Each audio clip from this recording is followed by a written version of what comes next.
May gumugulong na namang bagong kabanata sa kwento ng Gilas Pilipinas. At ang unang pahina nito ay punong-puno ng tanong, tensyon at pag-asa. Hulyo 7, 2025. Sa araw na ito, formal nang sinimulan ng Gilas Pilipinas ang kanilang training camp bilang paghahanda para sa FIBA Asia Cup na gaganapin sa Jeddah, Saudi Arabia. Pero habang ang mga cameras ay nakatutok sa mga nagpapawis sa court, isang tanong ang biglang sumingit sa isip ng bawat tunay na taga-subaybay. Kumpleto nga ba ang Gilas? Ayon kay Coach Tim Cone mismo, halos kumpleto na raw ang lineup, maliban kay AJ Edu na darating sa July 8 at kay Kevin Cuyambao na kasalukuyang nasa Amerika. Pero ang mas nakakagulat, wala ring Kai Soto sa court sa unang araw. Kaya ngayon, ka-express, sabay-sabay nating himayin. Anong klaseng training camp ito? At sino ang tunay na handang bumangga sa buong Asia?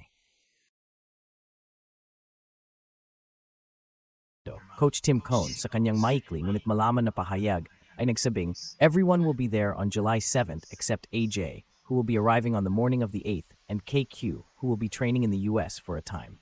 Claro, si AJ Edu, na kilalang Gilas big man at staple sa international tournaments, ay may delay ng isang araw sa pagdating.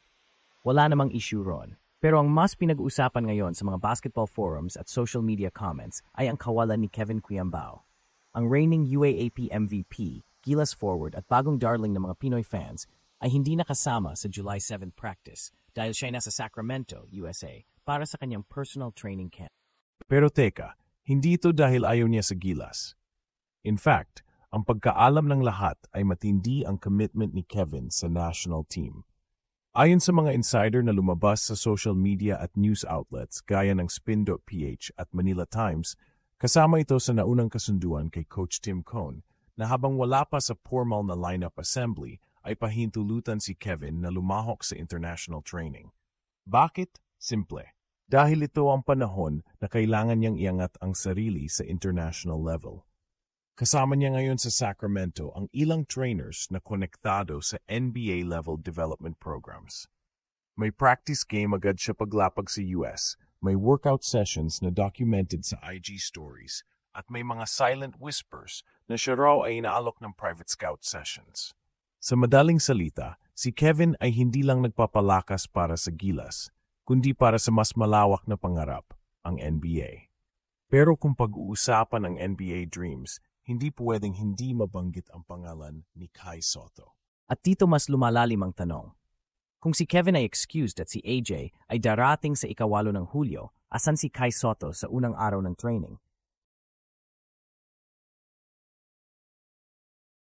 May ilang reports na lumabas nitong mga nakaraang araw, mga Instagram stories, mga balita mula sa kanyang camp at mga photo leaks mula sa private gyms na nagpapakitang si Kai ay muling bumalik sa ball handling drills at conditioning workouts.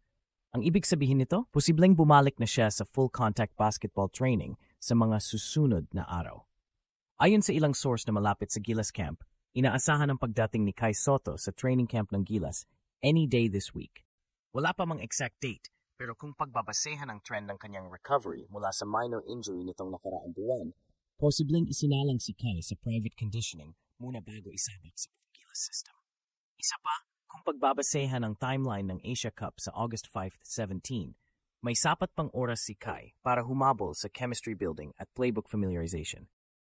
At ito ang dahilan kung bakit ang tanong na, kumpleto ba ang Gilas, ay mas malalim pa sa bilang ng katawan na present sa court. Ang tunay na completeness ng isang team ay hindi lang physical presence, kundi commitment. At dito makikita natin na sina Kai, Kevin at AJ ay hindi naman nawawala sa misyon. Ang pagkakaiba lang, ang training nila ay nakaayon sa kani-kanilang pangangailangan para mas handa silang lahat pagdating ng tunay na laban. Sa kabilang banda, ang July 7 practice ay di rin basta-basta. Ayon sa ilang social media clips mula sa SPP at mga insiders, na kumpleto ang core ng guards at wings. Nandiyan sina Scottie Thompson, Dwight Ramos, Jamie Malonzo, Chris Newsom, at Calvin Oftana.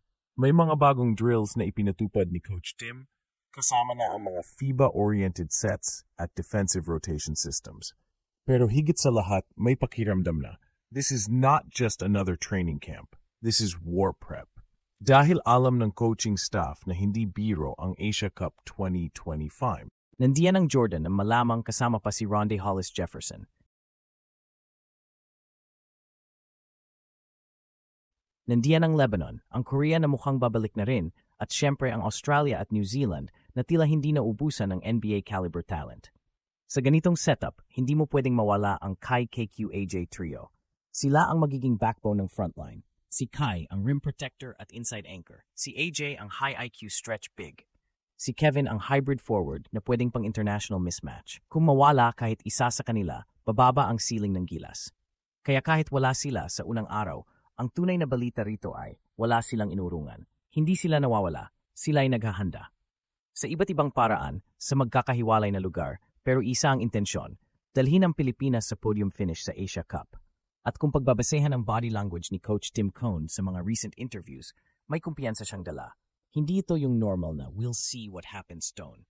Mas halatang pinaplano niya ang bawat galaw. Hindi ito ang gilas na bara-bara ang roster. Hindi ito ang gilas na last minute ang chemistry. Ngayon pa lang may sistema. Ngayon pa lang may accountability. Ngayon pa lang ramdam mo. Pinaghandaan ang Asia Cup. Kaya kung sa tingin ng iba ay kulang ang Gilas, dahil wala si Kai, si Kevin, at si AJ sa July 7th, ang tanong dapat ay ito, bakit sila absent? Dahil kung ang Sagtay nagsasanay para sa mas maas na level, then that's not absence, that's evolution. At sa mga darating na linggo, ang Gilas na hindi raw kumpleto noong umpisa, ay posibleng maging pinakakompletong Gilas na nakita natin sa nakalipas na dekada. Sa pagtatapos ng unang araw ng training ng Gilas Pilipinas, malinaw ang isang bagay, hindi ito ordinaryong preparasyon. Hindi lang ito simpleng paghahanda para sa isang torneo. Ito ay deklarasyon. Deklarasyon na handa na ang bagong mukha ng Gilas. Isang grupo ng mga manlalaro na hindi lang umaasa sa talento, kundi nagsusunog ng kilay, nagsasakripisyo ng oras, at sumusugal ng katawan sa mga ensayo kahit malayo sa kamera. Sa likod ng bawat absent na pangalan sa unang araw ay isang mas malalim na commitment. Commitment na kapag dumating ang oras ng tunay na laban, hindi lang sila handa, sila ay nakahanda.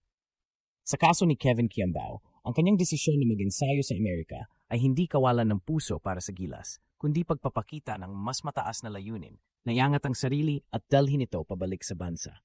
Hindi madali ang humarap sa NBA-level training, pero ginagawa niya ito para sa bandera. Sa kabilang banda, si Kai Sotto, kahit hindi pa bumalik fully sa court sa July 7th, ay patuloy na sinusubok ang kanyang limitasyon. Mula sa rehab, patungong ball handling, hanggang sa individual workouts, isa lang ang pinatutunayan niya. Hindi siya nawawala sa misyon. At si AJ Edu, padating na.